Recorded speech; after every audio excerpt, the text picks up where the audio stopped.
Welcome, Night Owls, to the Book Club After Dark podcast, an inviting moonlit podcast. I'm your host, Danny. And I'm Michelle. We break down fantasy, romantasy, and thriller novels. All things enchanting, intriguing, suspenseful, and maybe a little spicy. Each episode features intimate discussions on captivating stories, character breakdowns, fan theories, and more.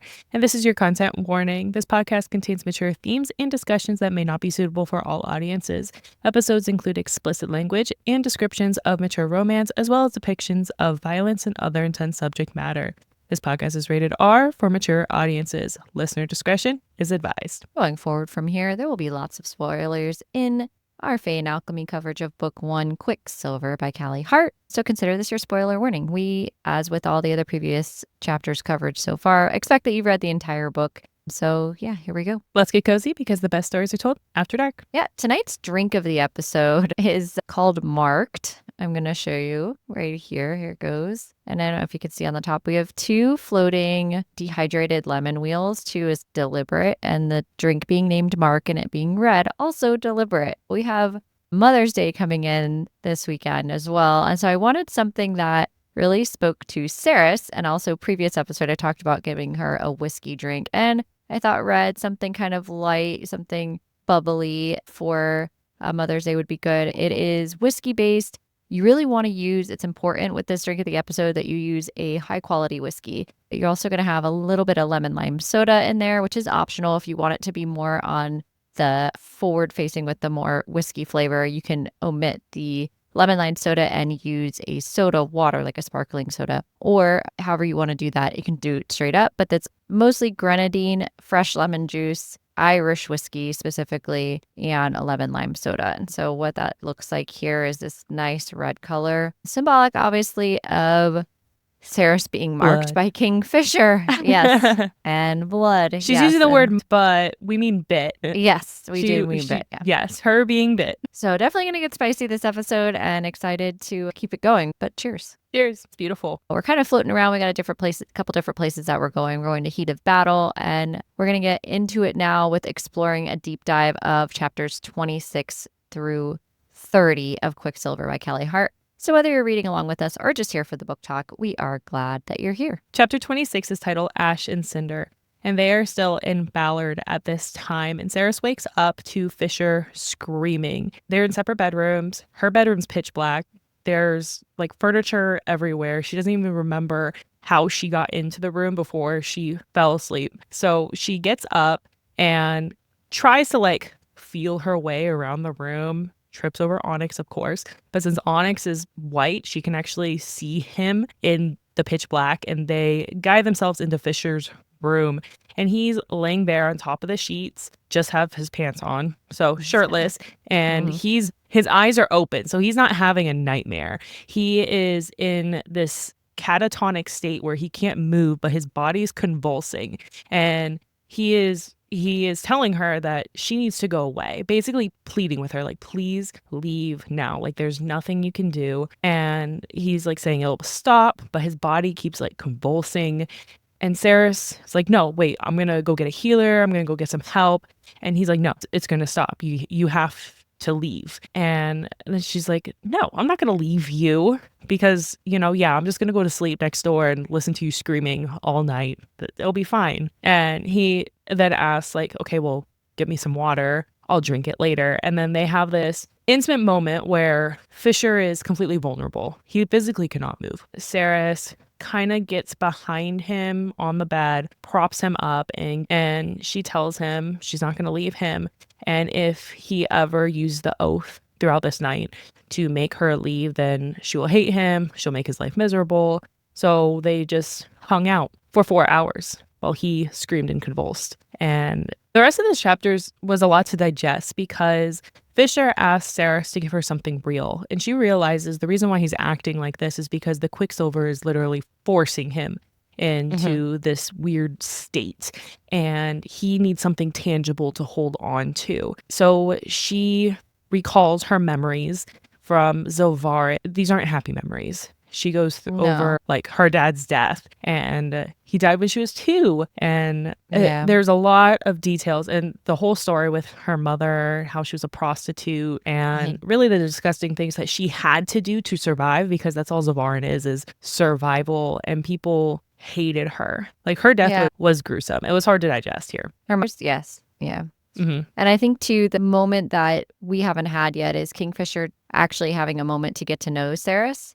Because at this point, he's kind of not allowed that to happen. I think that as a defense mechanism for himself, kind of, maybe even subconsciously, and also for her, there hasn't been a moment of vulnerability like this so far in this book. So this is the first kind of moment that's really Kingfisher at a really weak point physically, and him being truly seen for what this Quicksilver is doing to him. And Ren's kind of hinted at this quite a bit, but she's, Saeris at this point had never really seen kind of what went on. So this is the first instance of that. And she feels finally pretty comfortable telling him about herself and what's going on here. Obviously, from a storytelling standpoint, this is a critical time where you're getting to know Saeris even more. You're getting some more backstory of hers. You're understanding her more. It's a moment for these two main characters to have, again, this moment of vulnerability between them. But there's Saeris's mom, and this is what I was trying to figure out through this point. I'm trying to figure out who is more Fae for Saeris or has more magic, not Fae, of lineage. This was where we're getting the understanding of what happens to her mother, and we know her father passed when she was 2, but we have no backstory on him still. We really don't know anything about her lineage or bloodline. So you're right. We don't know much about the father. We get more backstory on her mother. And I think that's important to your point. Maybe that's where her bloodline is, where she gets more of the Fae type magic from. Iris is her name.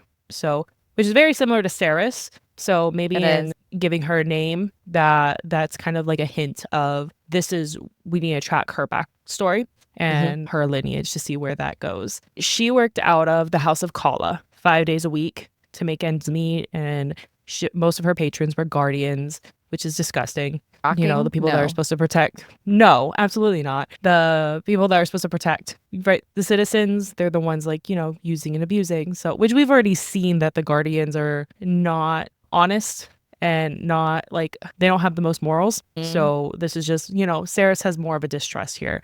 And she learned that at an early age because her mother had a prostitute basically right after her father died. From 2 years old to in her 20s, or when Saeris' mom died, she had to face all the hardships of living in the third and having a mother as a prostitute. But Iris didn't want Saeris to be like her. At least, that's pretty admirable to want a better life for your daughter. So that's where Elroy comes in, and Iris made Elroy promise that when Saeris was of age, which is 10 years old, that he would take her in as an apprentice so she would have a future for herself. And this is where we also see that he literally took care of Hayden because, it's not like she was prostituting half the day. It was literally she was gone or she was helping rebels. So she wasn't at the house. So she had to, with Elroy, she had to take care of Hayden, feed him, and then in her free time, learn how to fight and learn how to steal. So no big because deal. Hayden was essentially right. And that's where you see this attachment to Hayden. Literally, she had to protect him his entire life. And not just protect, but more provide for him, more like a mother would, because their mother wasn't physically present because she was trying to do her best. And then when she was passed, Saeris was all he had. So you get more of that, how she's really loyal to Hayden because that's all she's really known is to protect him. Right. So Iris obviously starts running weapons through Saeris at a certain point because they realize that a kid run weapons is going to be safer all around for everybody. And Saeris is willing to do this. So she's going to help her family as much as she can. So she's running weapons with Iris and Elroy. Elroy, of course, had taken her when she was 10, but he would also come and fix things at their house, take care of Iris if she ever got beat up, which unfortunately in her trade happened. And he loved Saeris' mother. I still don't think this is enough to validate what the theory is that Elroy could be Kingfisher's dad. I actually think this furthers the argument that he wouldn't be, but that's just my opinion. Maybe I'm wrong there, or maybe I just don't want that to happen. What are your thoughts on that? I agree. I don't think Elroy is Kingfisher's dad. I think he's just there as a supporting character. I think he can be more important later on. I don't think there's any Fae hints. Like with Carrion, there were hints that he was Fae. He was the largest. He's, he's most intelligent, and he's like, he has He's his young radiance and to the him. leader. Yeah, he's young and this leader of Right, everybody, and everyone just like falls in line. Why? You have right. to have something But stronger Elroy above you. wasn't like that. Right. Yeah. So I agree with you. Okay. All right. So there is a moment where her mother has like a turning point and she realizes she doesn't want to be treated poorly anymore. She's tired of how these guardians are treating her. So she stops having them. Like she's like, I'm not gonna service Nope. guardians anymore. It's not happening. Of course, at this point, that's not really allowed in the third. So what happened after that is they end up finding 2 knives that were barely 3 inches long on her person. She got stopped and searched randomly, air Randomly. quotes. And unfortunately, Saeris witnesses this, that she gets stopped randomly, her mother, and they slit her throat in the street. This is particularly graphic. She died face down in the sand, and then these guardians, they pissed on her. They peed on her body. Saeris got Elroy, and the neighbors were even spitting on her, calling her all kinds of things because she was a prostitute. And Saeris and Elroy end up collecting her with Hayden, and they burn her the next day, which is the practice in this. It's a sign of respect. And there was just them 3, no one else. They returned and home, and the guardians or someone had boarded up their home with an ex, meaning since she was a single mother and there were 2 kids, they're on the street now. Like, you don't get your home. I think that Madra realized that there's rebellion in the third because she had the knives. Her house was actually a safe house that was used by different rebels. They would come and alternate and only stay for a little bit of time. So by saying it's plague ridden, meaning she has a justification to not providing resources, to shutting down houses, to closing off trade lines, to protect the rest of the ward. But really, she's snuffing out the rebellion here. So I think that's why Saeris intentionally says Madra decided that they are quarantined. Yeah, and that points to her fear of being overrun and overtaken by someone, and this idea that there could be still magic that she needs to get squashed, because she knows, of course, that there's Quicksilver there and that there's going to be different ways that magic is still existent in this area, but she doesn't want any of her people to know that.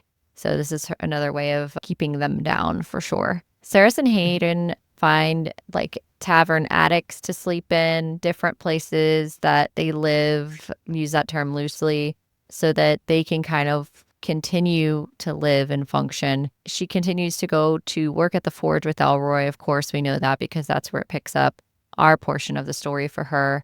And they just kind of managed. And this is what she's telling Fisher this whole time, because she's talking to him for 4 hours. So she's going on and on, just telling her whole story. And he starts to come around a little bit, but he's listening. He was actively listening the whole time. And he says to her, my mother was killed too. So then he says, we have that in common, little Osha. And they fall asleep. So this tells me that he's known what Bellicon did, that he never believed that she died in childbirth. This is kind of a turning point in his character where I think he's known for a long time, even though it's revealed later for us that Bellicon slit her throat and he verbalizes it. He's known deep down for a long time that this happened to his mom. And that was an interesting turning point for me in that chapter as well, is that indication that, especially on a second read, I picked that up, that my mother was killed too, meaning she didn't die in childbirth. It wasn't like a natural death. She was killed. That's specific. Did you have any thoughts on that? I think there are it's interesting as a second read that there are parallels between Saeris's mom and Fisher's mom, because she was a queen, but Saeris's mom was a prostitute, and they both still had to give their lives to the men that controlled them and demanded things from them, and ultimately their deaths were the same, being slit in the throat. So there's irony in that. There's a lot of sadness, and it kind of brings their story full circle, because this is a bonding point for them, because they feel like they've individually had this sort of grief, but their mothers experienced the same tragic death, and that's something that they can continue to share now, that someone else feels a similar type of grief. And Fisher may have even seen it in her throat being slit. Maybe. Do we know that? I hope not. We don't. We have no No, idea. but Sarah saw her mother's throat being slit. I mean, imagine being a teenager and witnessing that. That's horrifying, and then Yeah. being pissed on. Yeah, that So, but yeah, there's no words. I couldn't even imagine. No, but there are a lot of parallels. I thought that was very writing, but I didn't pick that Yes. up on the first read. It was definitely a second read through. I was like, oh right, she didn't die in childbirth, right? It's right here. Yeah. So chapter 27. Where are we, guys? We're in one bed in a nice little town, not in a war zone. So we've got chapter 27 marked coming up. So you guys need to mark your books because we've got, that was really cheesy. We have to mark our books because we have several peppers going on right here. I would say this is like the most peppery. There might be, a little bit more here, but I think this is like, there's probably one more after this, but this is like a pretty multi-pepper chapter for sure. Agreed. That's it? That's all you have to say, Yeah. Michelle? Well, I figured since this is another spicy chapter and you always read the spicy chapters, you It's would up have to me me. read this one. We can work through it together. Okay. I'll get her off if you want. Chapter 27 marked. Let's get going. She wakes up in pitch darkness and they're essentially spooning, right? Because they fell asleep, which is good. This is a good thing that they fell asleep. And she has a feeling of Fisher behind her. She notes something really specific here, which is she's fell asleep next to enough people to know if they're awake or sleeping. I thought that was very interesting for her to have that awareness.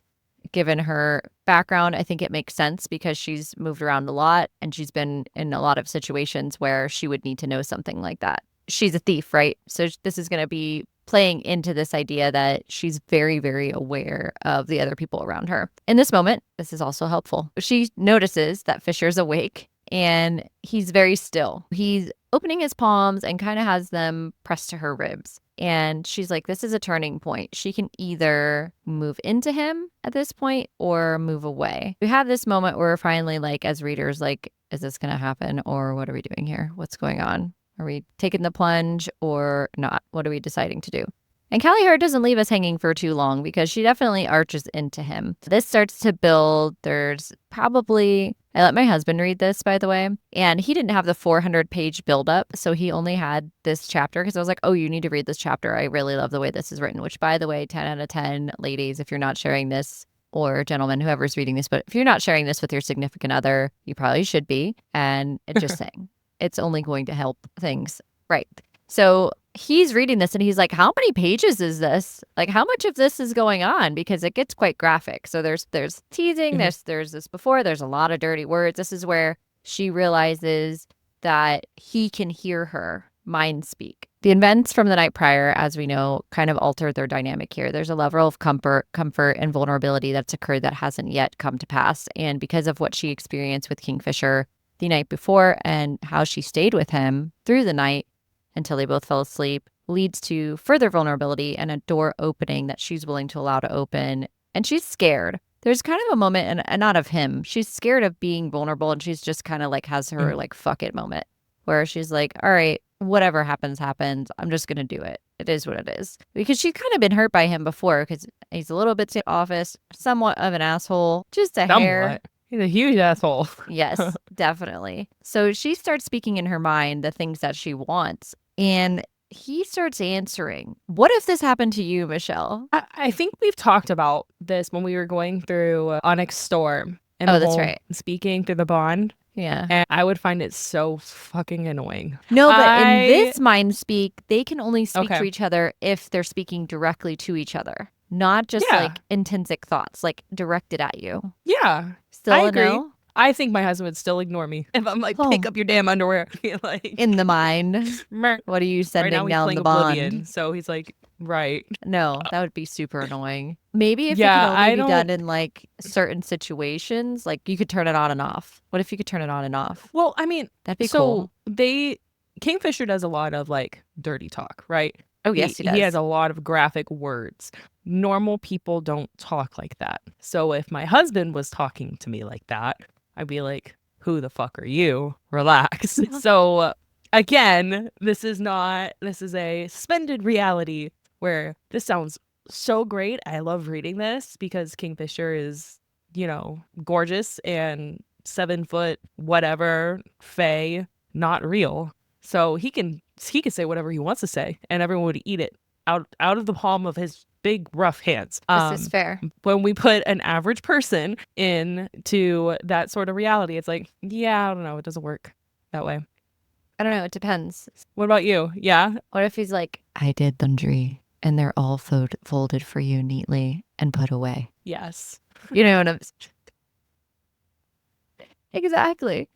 It's a different thing. The things you're looking for now. Yeah, exactly. I would say, yeah, it's different words. Yeah, I don't want to hear, oh, I'm going to, rub all my Make scent sure all the over entire city can smell. Yeah, so that everyone can smell you. Yeah, I'd rather not have that personally. Yeah, I don't know.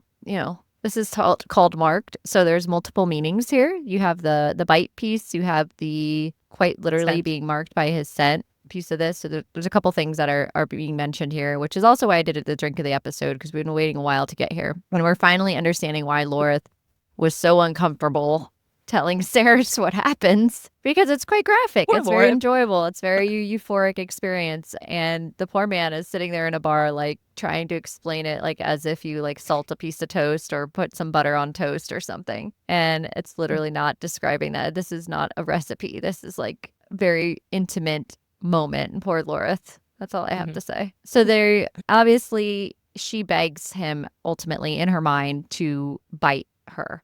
And first he's like, no, mine to mine.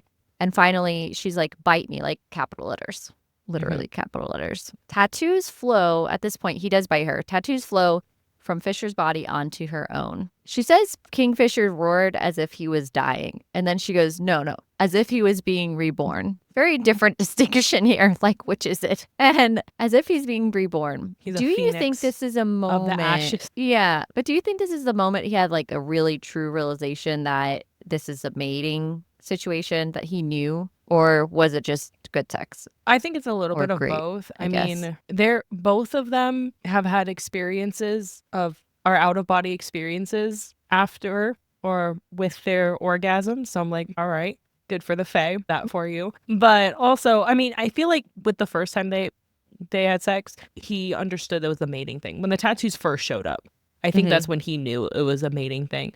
But I think because there were still walls up then, that there wasn't this full connection. And now, like, all walls are down.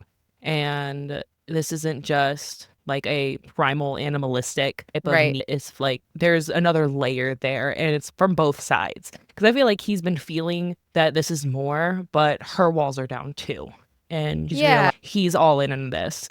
So that's more of because she's accepting it at this point in time. Not so much the tattoos, because he won't tell her what they mean. He literally avoids the conversation, which I like hurts him ultimately. He could have just been honest. Yeah. Be like, oh, yeah, let's actually have a talk about what those tattoos mean. Not like, let me just briefly describe what they possibly represent. Yeah. So, and also what do you too, think? I think that there's that moment of vulnerability, which we talked about previously, the previous chapter of what they kind of go through. But you're right. The difference in this intimate moment with them is that they are both truly vulnerable. Kingfisher knows a lot more about her now. They've had these understandings with each other. He knows now she wants to be there. It's so much more because she doesn't know anything about the mating bond. While he knows he's attracted to her because of this stupid fucking bond, he can now be attracted to her because he's genuinely attracted to her for her mind and other elements of this versus just, I know that I'm attracted to her because my animalistic side, to your point, wants her. I'm just my body. Like, why does my body keep wanting her? Now it's my mind. My mind is interested, which brings another level of complexity to hooking up. I mean, ultimately, there's such a difference between, being with someone that you don't have a huge level of depth with. And it doesn't matter how far you go, whatever the basis of whatever you want to call it. But anything from a kiss to a physical touch in any sort of way, there's such a difference between if you really genuinely know them and have a spark connection with them versus kissing someone. And it's like, I'm going to use a Fourth Wing reference when Violet kissed Dane. And she was like, oh, there is absolutely nothing here. I hyped this and then we kissed and nope. It fell a little flat. Yes, was not what I was looking for. So I agree with you. There's a difference here. Obviously, we never had that issue between these two. They were always chemistry was always like burning for sure with them. But I think this Mhm. is their moment that is the difference between just having the chemistry and feeling that physical attraction to having a much heavier level of depth to this relationship and truly seeing that it could Yep. be a relationship versus just a hookup. She wakes up to Onyx snoring and the smell of fresh bread. She sees a droplet of blood on the sheets and she realizes the events of last night. So he had bit her. There's this euphoric experience and she smells bread and coffee. So she thinks to herself, he probably left. Maybe they just left some, he probably left coffee or whatever. And, that was nice of him, but he's not going to be here when I wake up. That was what she was already thinking because she's thinking of how he's already dismissed her so many times before. But that is actually not true. Fisher's waiting for her at the round table by the window. This is where our understanding of Kingfisher in our first read starts to change. We see him stay here, at least for me. This is where the true shift, I already kind of knew that there was more to this because it's Saeris's point of view. And, you're not getting the full story of Kingfisher anyway. So I was kind of already pretty forgiving of him. However, I think this is the true shift for Saeris as well, that this is more than what she thought before. And if you didn't realize that in the previous section marked, then you weren't paying attention because there definitely is something big happening here. And I don't just mean below the waist. Right. So, see, Fisher hadn't packed Saeris any clothes. He packed her a flask, I think, and some swords and knives, and stuff. Yep. What are you going to do with that? Saeris is and a med kit. Yeah. Oh, yeah. And a med kit. Yeah. Saeris is what did you... Some underwear and toothpaste. Toothbrush a toothbrush nice. would be great. And I actually liked that this book reference brushing your teeth because there are so many romantices that I'm did we just wake up and make out and nobody brushed their teeth, which actually happens here because this is what happens. They wake up and nobody went to the bathroom before this occurred. And I'm just can we not just write that in? Can she just be hold on a second, I just want to freshen up? That's not sexy. Hold on a second, let me freshen up isn't sexy. So fine. No one's going to write that in. Suspended reality. A girl can dream. A girl can dream. Dream of going pee afterwards so we don't have a UTI? Is that it? Yeah, I'm just saying. And this isn't the first romantasy series where I've noted that this is a thing. Can we just, so anyway, I was trying to give a compliment here. Okay. I was saying that she's mentioned she went to the toothbrush. This was a good thing. All I'm saying is, would it hurt to have some more hygiene stuff in romance? Just putting it out there. I mean, I would say that there are definitely scenes in contemporary romance books as well that I'm thrillers are also... That doesn't work. Yeah. Where we're just not doing... It could be this world. It can be, you have wherever. We're just not going pee and we're not brushing our teeth. I'm just wondering what's happening. Is everybody okay? Right. All right. So he beckons her to the table. Ultimately, he tells her, fine. And his shadows dress her. He leaves off the underwear, of course, and she has this luxurious black silk camisole and these wide pants, so super comfortable. She reaches for a pastry and then she realizes there are tattoos all over her hand and all over her fingers. And the first thing she says is, "My mother would not have approved of this." Yeah, it's really fun. And he didn't laugh. No. And he just calmly sips on his coffee and looks at takes her hand and looks at it. And she remembers from last night too. Observing. So it's important. She does remember from last night. And she just is okay, these are still here. Whoops. I remember it, but this is what happens when you don't address things in the moment. You have to deal with the consequences the morning after. Exactly. That can apply to many different levels. So she speaks it out into his mind, speak. And he responds out loud and she realizes that the mind speaking last night, that was a real thing. But he clarifies it's not he can read her mind all the time. It's when she speaks directly into to him, in her mind, he can hear it and vice versa. So the way I'm they're definitely mated now as a reader. Right. I don't think that's a casual, I don't think she can't speak to Remphanis's mind. No, and why isn't she more freaked out about this? This is my thing. Right. She's how okay. is she just oh, okay, we can just talk to each other through our minds now. This is fine. What? Yeah. Casual. Yeah, normal, right? Saeris, girl. I think, well, with everything, because remember, she's human and she hasn't been in this world for very long. I think she just takes everything like okay, this is probably a normal occurrence. Like this could be a Yeah, and normal she thing. says Because that Fisher too. doesn't clarify. Right. No, and she Fisher also doesn't says that she's clarify. just like, well, ever since the Hall of Mirrors, which was basically when she went through the Quicksilver, you know, this shit's just happening. Everything just keeps happening. So I can't make sense of it because it's not, quite literally not in my world. And I'm just, okay, it's happening. So she does, grain of salt, Yeah. And Fisher's like, She's like, all oh, right, these are cool. alchemist tattoos, That's all. She's like Right. alchemist stuff, right? And she points to this large shimmering rune and asks what it means. And he's like, it's difficult. He can't give her a definitive answer yet, what this means. And tells her she doesn't have to keep And she doesn't them. push. She No. doesn't push him. She intentionally is like, yeah, I'm not gonna Well, push she's him on like it. I'm like, post coitus girl. glow, She's like not in a mood where she wants to like battle him. I'm just saying. She's just like, okay, that's fine.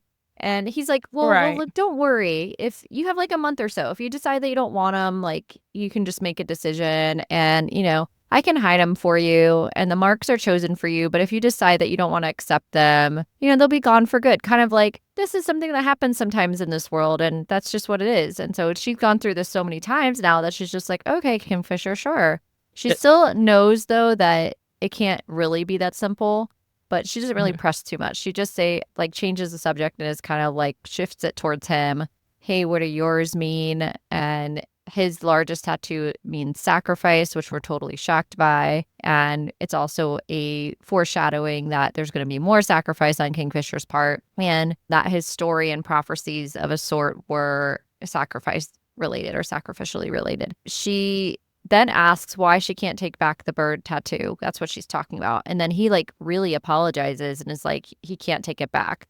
But she realizes that what he really means, because he ends up leaving to go say bye to Wendy and says that you have a bath ready for you. So here we go, bathing. Very nice. He says there's a bath for you and he's going to go say bye to Wendy, who is the woman from the previous chapters that was making the biscuits for him. And after he leaves, she realizes that the bite mark is right next to where she pointed for meaning the tattoo. He was saying sorry for the bite mark, which was, she doesn't regret that at all. So there's a mixed message that happens right here between them. I wanted to mention that in a future chapters, we find out, of course, that these tattoos all have really specific meanings as they're going through. When I read The Gates parts 1 and 2 and Fisher goes and meets with the gods, that is another section that breaks down how hand selected these two were by the gods. But Kingfisher, we know, met with them way before he meets Saeris.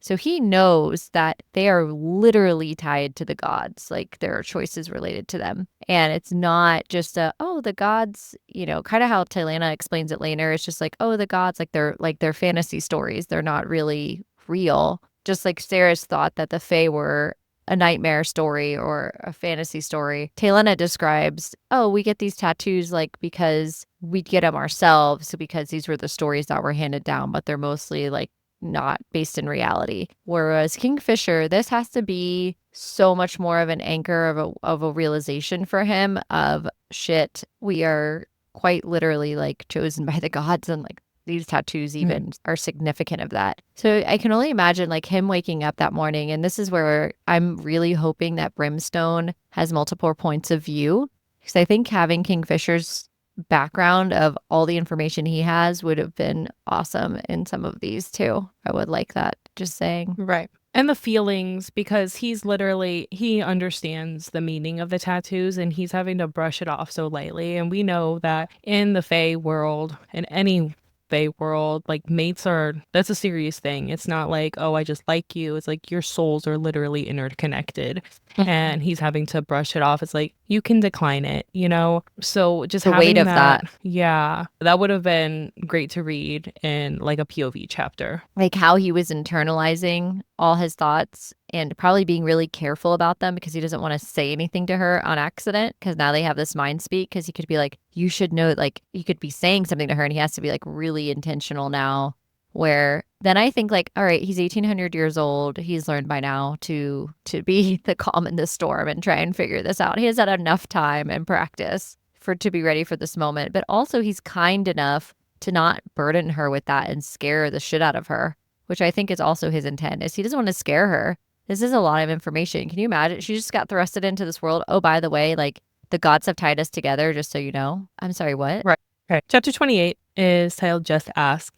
And this chapter, like the entire time, even on the first read, I was like, Saeris, just ask the Quicksilver. Just ask it. So the fact we're in chapter 28, we're finally getting to it. I'm like, thank God, girl. So And it has your title. the Just ask. just ask. Just ask. The beginning of this chapter is literally a list of ingredients that's a fail.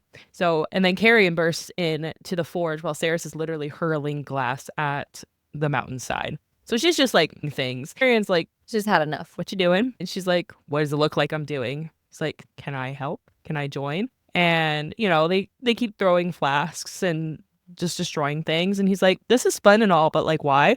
And she's like, in the name of destruction. He's like, all right, I'm here for it. And he's just such a like a friend. He's like, okay, if you're angry, I'm angry too. And we're gonna be angry He's such at a this together. Riddick. Yeah. Because he always has like Right? really He great is. one-liners. And which, I mean, he's different in the sense that we know for sure that Carrion has a massive arc that we're going to hopefully see in Brimstone. But he's just such a great character in this book. And we went from so heavy in chapter 27 to now they're with Carrion, hooray, throwing shit at a mountain. Like, let's do it.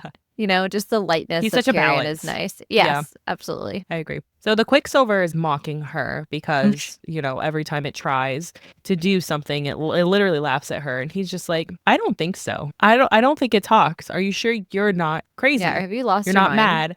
Right. And she's like, no, I've read books. Like I thought I was, but I've read books. And it says like alchemists, they can hear the Quicksilver. And he's just like, you sure you're not all mad then? And she's like, probably, you know, it's fine. And then he offers up the idea. He's like, you know, have you tried asking it to like meld with the pure silver? And she's like, of course not, because it would be too simple. And he's like, well, can you try?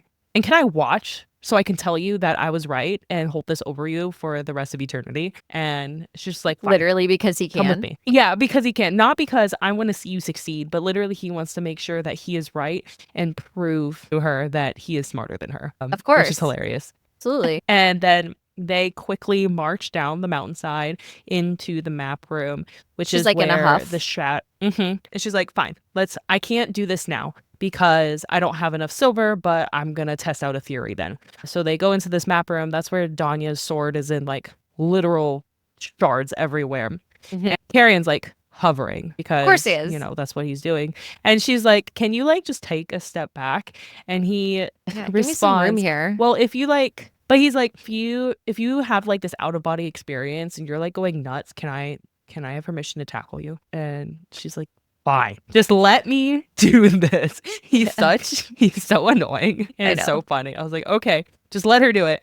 So she ends up talking to the shards and she asks them to come out. And the Quicksilver's like, why? Why do you want us to come out? And she responds like, Danya, the warrior who owns you, is angry and she wants, you know, you to be put back together, which the Quicksilver gets angry because they're like, I'm not owned by anything. So she corrects herself and the Quicksilver argues that it doesn't concern itself with like fae and human desires. So basically it's getting sassy with her, saying like, why should I do what you tell me to do? And then Saeris is like, well, let me barter with you. So the Quicksilver asks for music and it will obey. Basically music to keep. And I thought this was really interesting and we're going to see like this actually work out in the next chapter. But specifically asked for music to keep for itself. So she barters that they will have someone sing a song for them. She can forge it into a sword.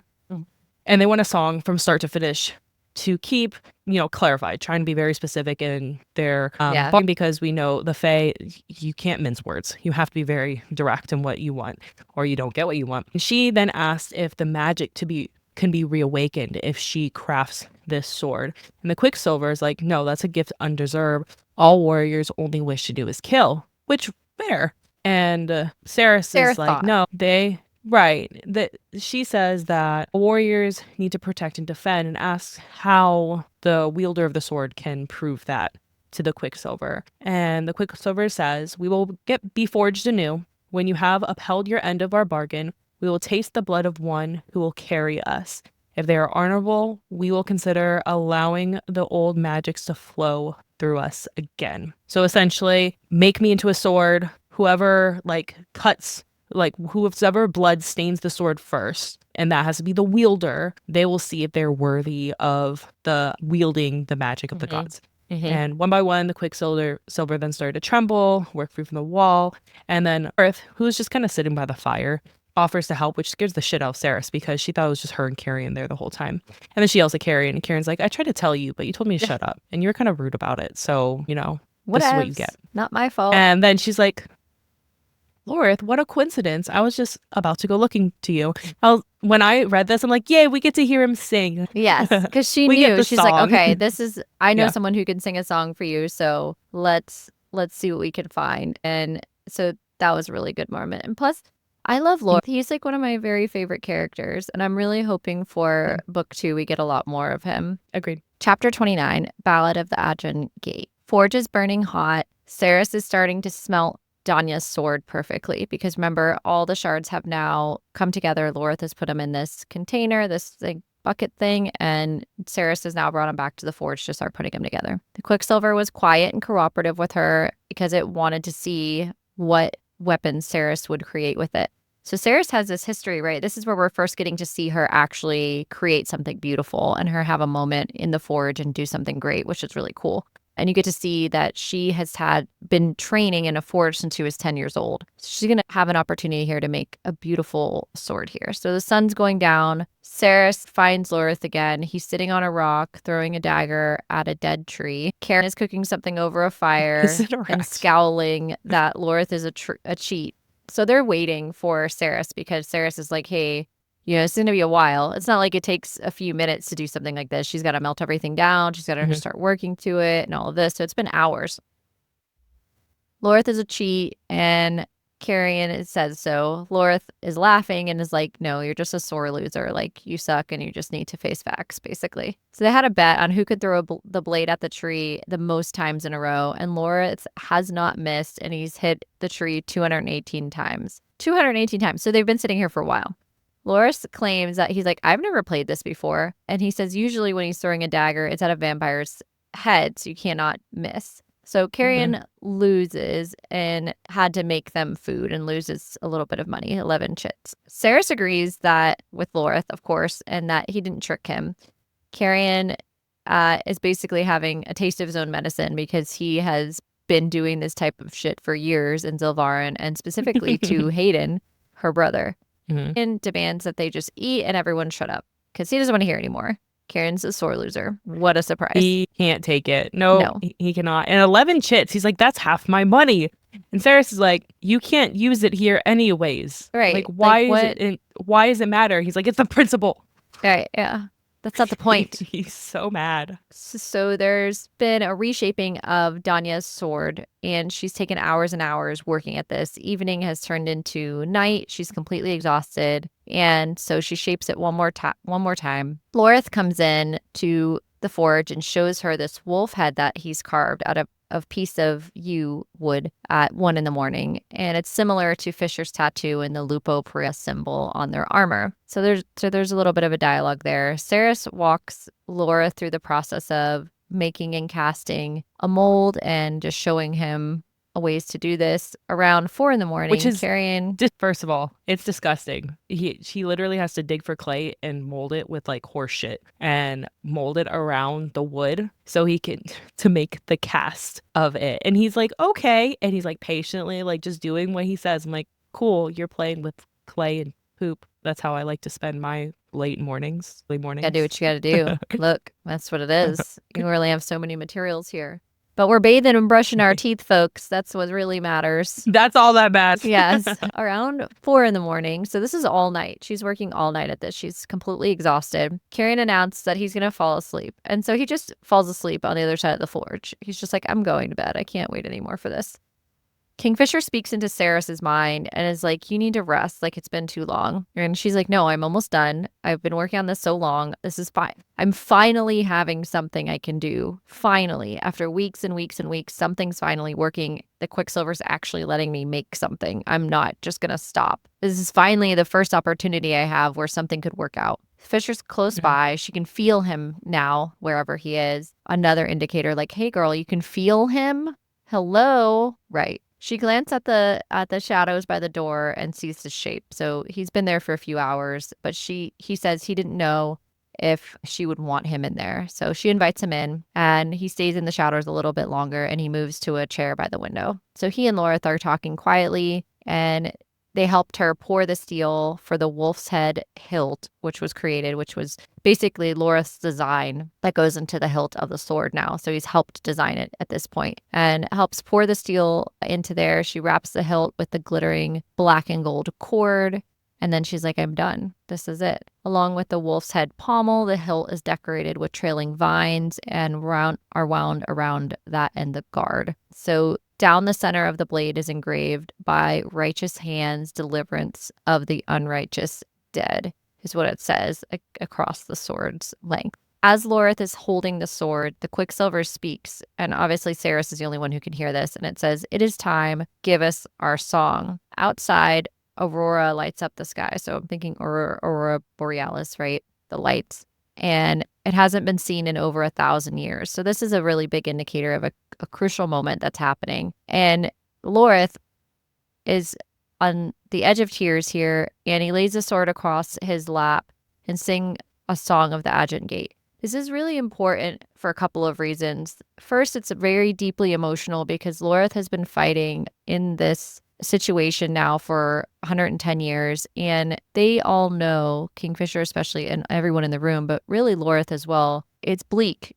It's not going well. Things are not going well. It's not a good time. And he wrote a song hundreds of years ago. Actually, do you know how long it was when the Ajun Gate happened before? Hundreds of years ago now at this point, Lorreth and Fisher fought side by side in what we know as the Gate Parts 1 and 2, which is Ajun Gate, where we know the story of what happened. I'm not going to go through line by line of Lorreth's song, but I think it's really important to read the words of this and know that in a first read, if you haven't read the bonus chapters, this is your first indication of who Kingfisher is and his backstory and what the Lupa Paralia are and what has happened. And we know that Saeris at this point has heard multiple times at different bars, things like that, of Kingfisher and all this, but we don't know where Kingfisher of the Ajun Gate comes from. This is where we first find out where this comes from. And you get an immediate understanding for Saeris's perspective, the level of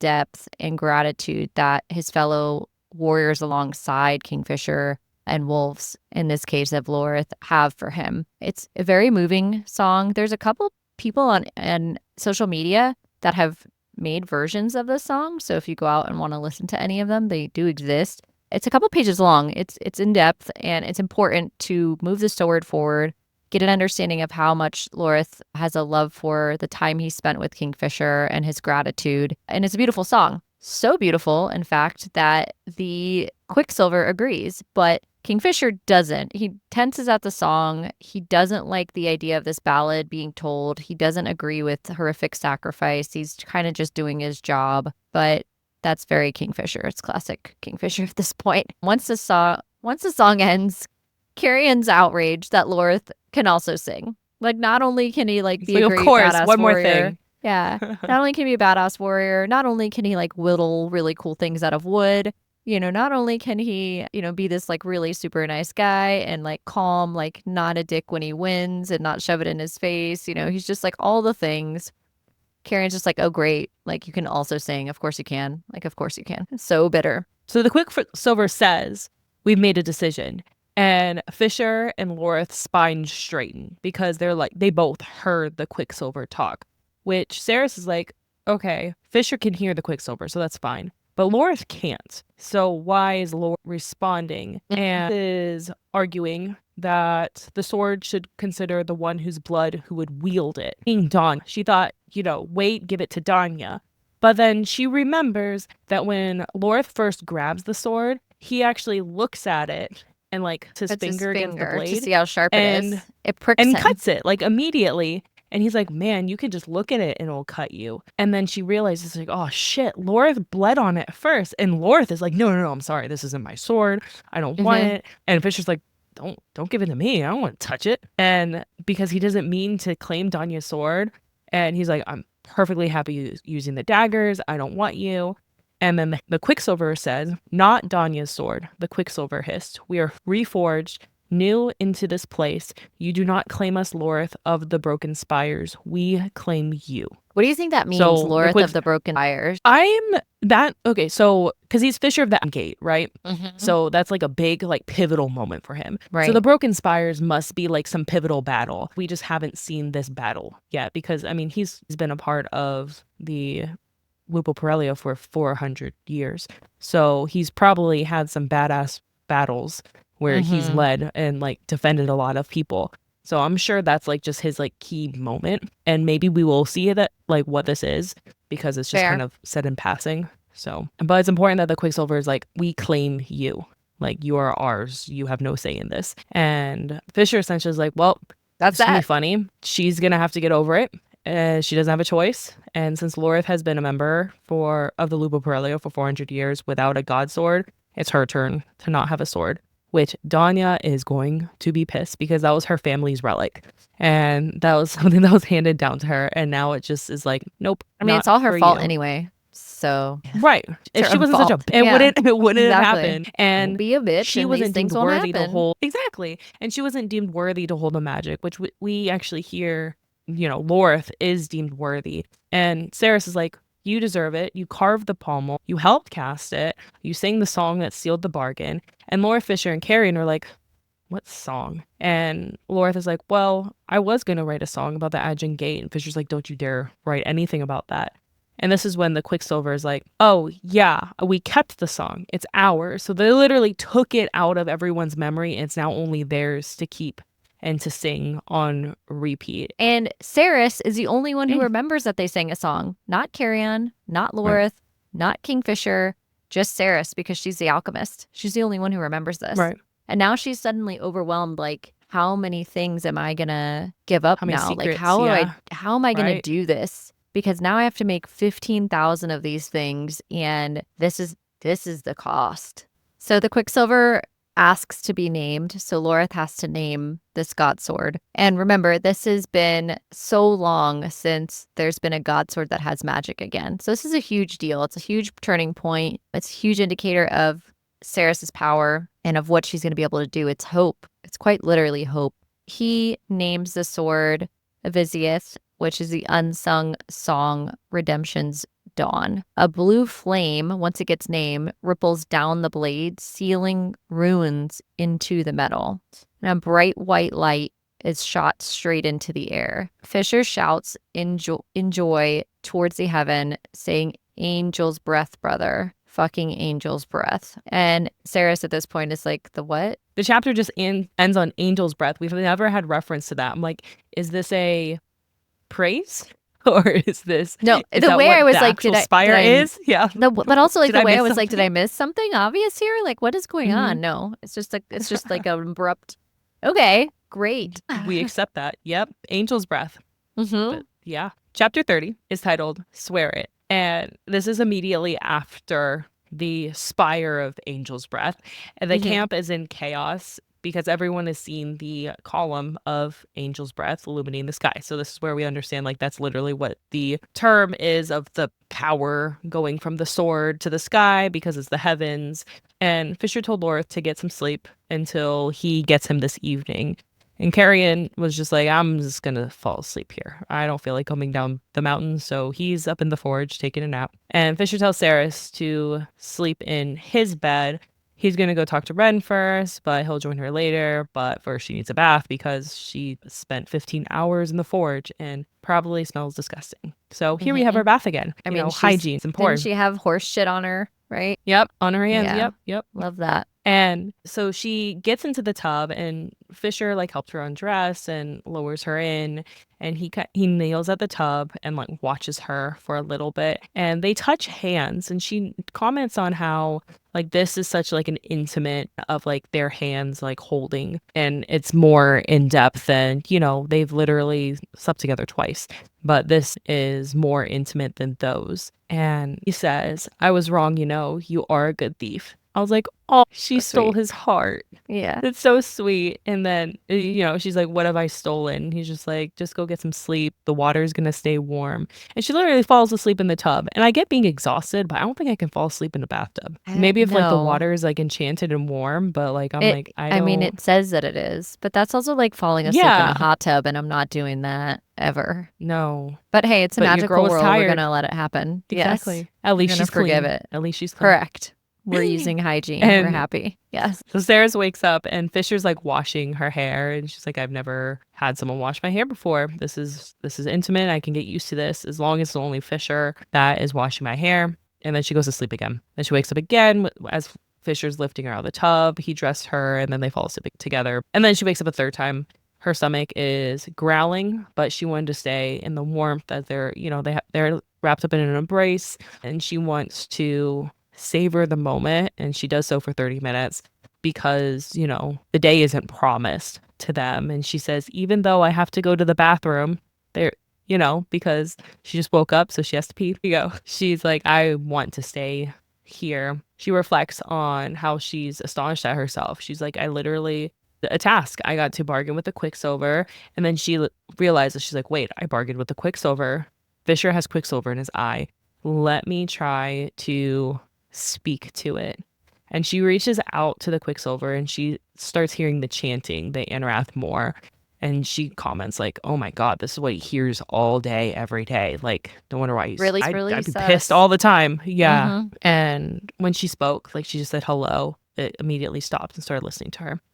And she introduced herself to the Quicksilver, and it says, we know who she is, the Quicksilver hissed. She is the dawn, she's the moon, she's the sky, she's oxygen in her lungs. And like this is the first moment of understanding that his Quicksilver is intertwined with like him and his being because that's how he feels about her. Right. And she's just like, that's kind of weird, but okay. And she tells this Quicksilver, I'm alone. Like, I can take you out. And ultimately, the Quicksilver can't. They're a part of each other. When he went into the pool, when he was just a boy, he shouldn't have lived. And they both agreed. The Quicksilver saw the fates and what the fates wanted of him. And they agreed that in order for him to survive the Quicksilver pool, it would have to bond with him.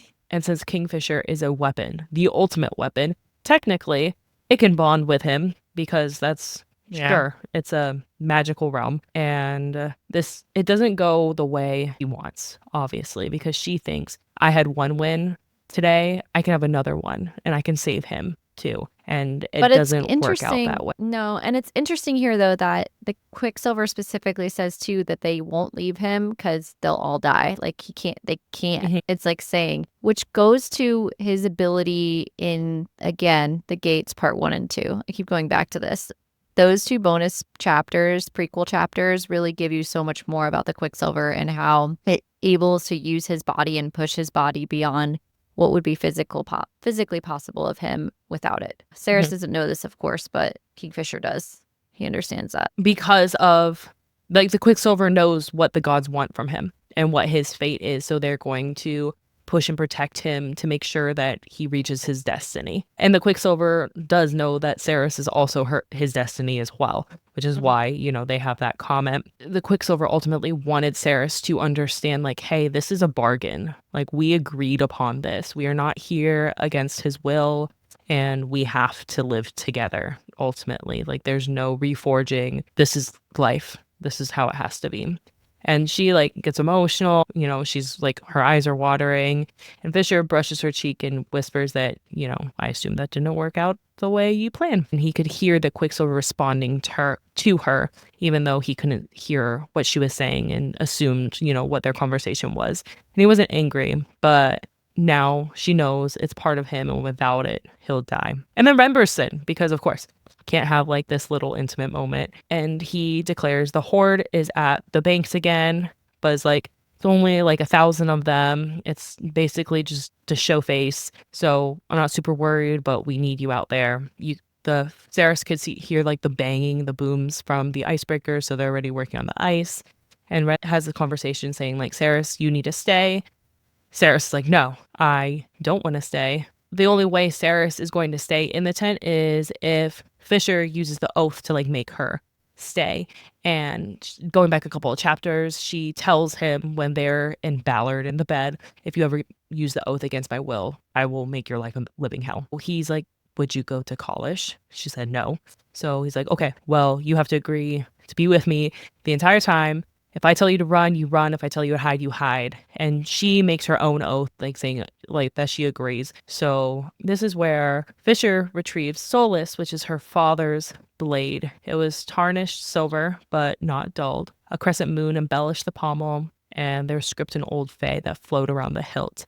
And Fisher presents the sword to Saeris, and he says, my father's bones rest somewhere in Zolvar. The sword spent the past millennia there, which, he paused, considering the sword, makes it more Zaval than Evelian now, I think. And like gives her the sword. And she like feels so overwhelmed here, and Ren is like, yeah, about time. This is where Saeris comes in. And what do you think? So he says, my father's bones rest somewhere in Zolvarin, meaning he thinks his father's dead, for sure. Like, not he's out there wandering. That's a good question. I think, too, it's worth considering the point where, right before this, where he says, if she were to come, she stay by him? And this is the name of the chapter because he tells her to swear it. And so she does.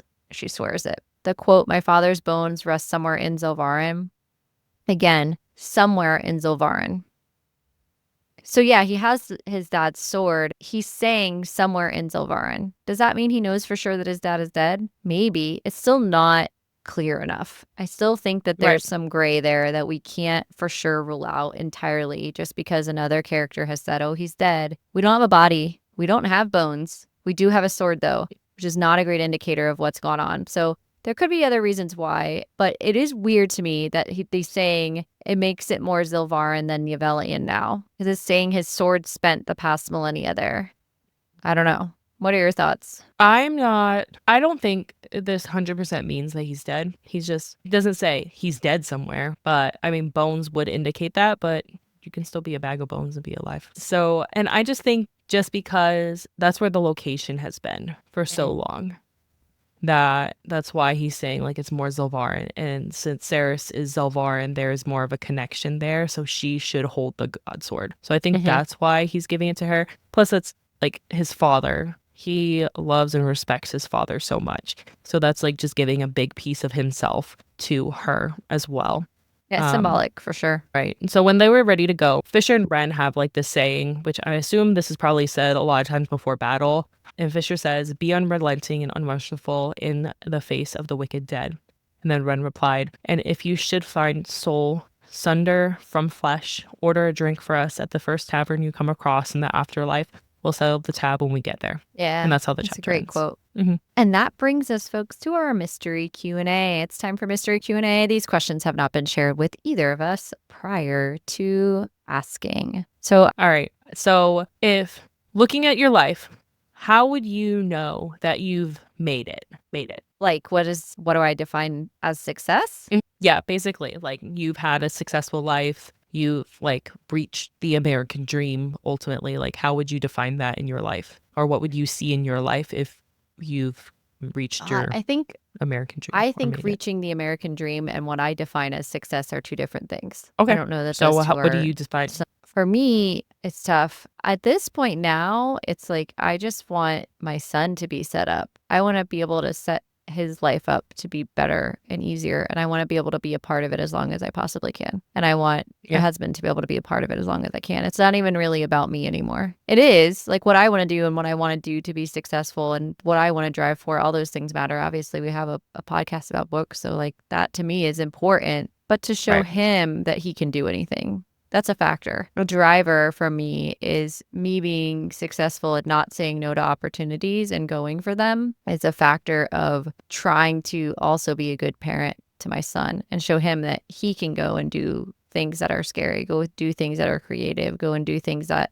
are things that people have said, like, why are you doing that? You're not going to be successful at that. Nobody's successful at that. You know how hard that is? And doing it anyway. So I guess that's kind of my definition of success is not allowing someone else to dictate what that word means for you. And that it's very, very individual. Yeah, I think that sums it up. What about you? Mine, if I were to look at my life and think like, wow, I've made it, I would be basically being able to be as present as possible with my kid, working my ass off in a job that I hate and having a big bank account is technically success. The wealth in life is being with your family. How I see it, and being able to cherish all those moments, and also being able to set her up, and because she's gonna face so much shit in the world just for being a Right. girl. So setting her with life skills, courage is a big one. Being able to be as present as possible in her life, and in her future life. So yeah, pretty similar, I would say. Yeah, I think we said the same thing, just different ways. But I think they ultimately have the same meaning, which is it's Right. Yeah. Okay. Since we had a spicy episode this episode, I thought I would ask you, what's the most awkward or best, you can decide which choice you want to go with, pillow talk you've ever heard? Oh, like with someone that I was with, I mean, or like I read in a book.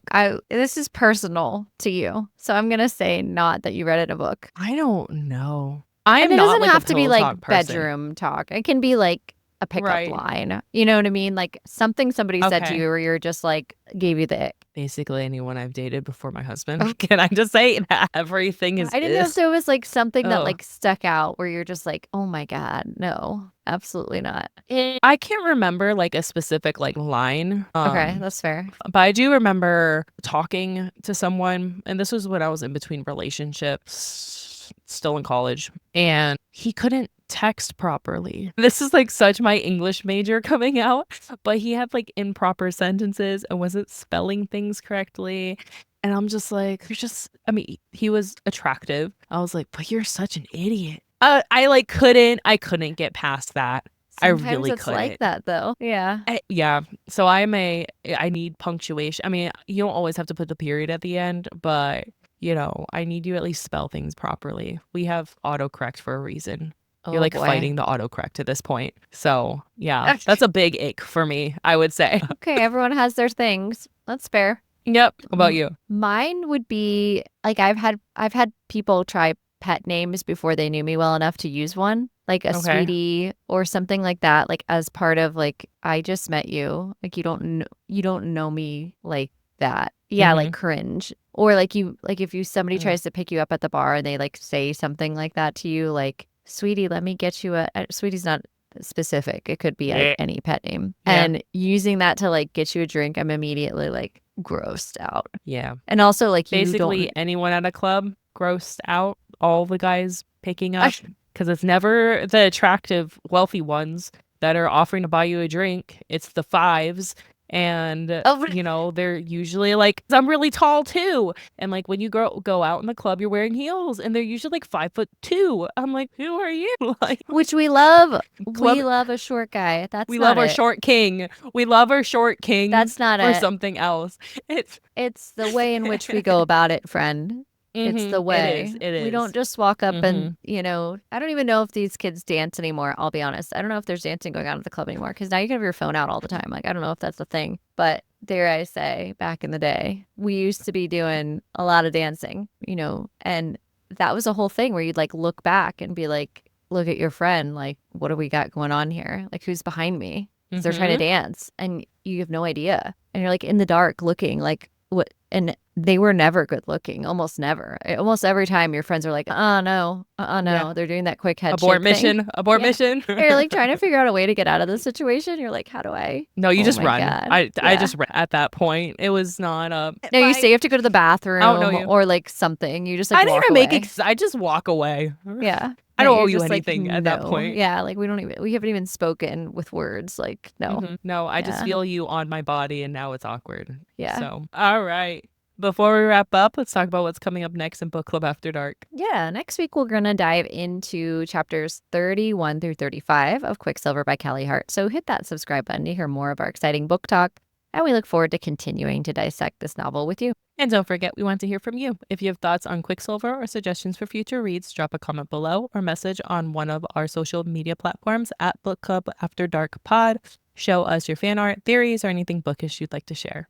And also visit our website, bookclubafterdark.co, to stay up to date on our cozy content and check out some of our merch. That's all for tonight. Sleep tight, night owls. Until next time, happy reading.